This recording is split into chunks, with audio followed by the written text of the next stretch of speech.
Faly miarahaba antsika rehetra amin'ny anaran'i Jesosy. Anio sabata faha 12 volana Jolay 2024. Ny tenin'Andriamanitra ho zaraina amintsika androany dia ao amin'ny Isaia 4:30, andinin'ny voalohany ka hatramin'ny 7:20. Ho vakiana ny teny amin'ny anaran'i Jesosy. Ny fitsarana any Edoma. Manantona ianareo jentilisa mba handre. Mihaino ianareo firenena, aoka andre ny tany sy ny ao aminy rehetra. Izao tontolo izao sy ny vokatra rehetra avy aminy. Fa ny fahatezeran'ny Tompo dia amin'ny jentilisa rehetra, ary mirehitra amin'ny miaramilany rehetra ny fisafoany. Efa nodidihany atao zavatra voaozina ireo, ary natolony ho vonoina. Izay voavono amin'ireo dia ariana ka amofona ny amaimbo ny vatany, ary empo ny tendrombohitra azony rany. Ho levina tafiky ny lanitra rehetra, ary ahorona tahaky ny fangorona taratasy ny lanitra. Ny tafony rehetra dia lazo tahaka ny fahalazon'ny ravina mihintsana avy amin'ny voalomboka, ary tahaky ny ravina malazo mihintsana avy amin'ny aviavy. Fa ny sambatro dia mamo any amin'ny lanitra. Indro, hidina ao amin'ny Edoma izy, sy amin'ny firenena voatendroko ho zavatra voaozina mba ho fitsarana azy. Feno rà ny sambatry ny Tompo. Eny, mioso menaka avy amin'ny matavy sy amin'ny rano zanak'ondry sy ny osilahy, ary amin'ny jabora fonomboan'ny ondrilahy. Fa misy fanatitra ataon'ny Tompo ao Bozra, ary misy fandringanana be ao amin'ny tany Edoma. Miaraka ripaka aminy ny omby manga, mba amin'ny vadi-tromby sy ny omby lahy. Ka vonton-drà ny taniny, ary nosy menaka ny vovo-taniny.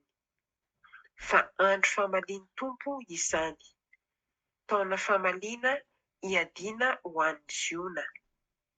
Ovana ho tonga dity ny renirano any Edoma, ary ho solofara ny vovo-taniny.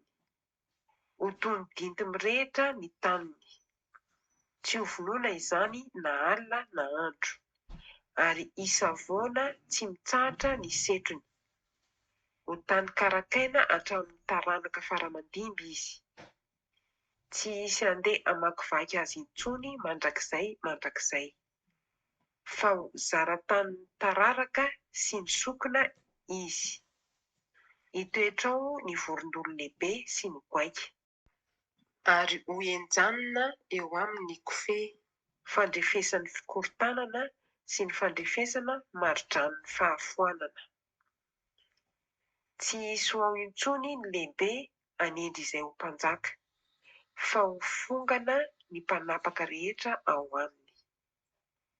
Ho rakotry ny tsilo ny ao anatin'ny lapan'ny mpanjakany. Songosongo sy voaroy no ao amin'ny manda fiarovany, ary ho fonenan'ny amboadia sy fitoeran'ny aotirisy izany. Iaona mikary ireo mponina any an-tany efitra. Iantso ny namany ny osilahy, ary ilay biby mandehandeha amin'ny alina ny toetra any, ka hita toeram-pialan-tsasatra ho azy.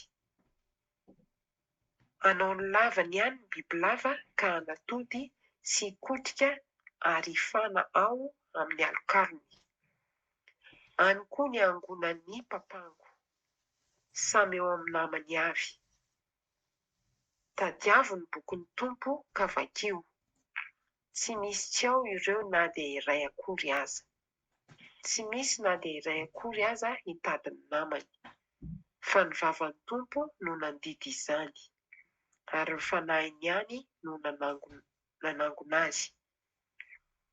Izy no nanendry anjara ho an'ireo, ary ny tanany no nizara izany ho an'ireo tamin'ny kofehy fandrefesana. Andova izany mandrakizay ireo, ka hitoetra ao hatramin'ny taranany faramandimby. Amen.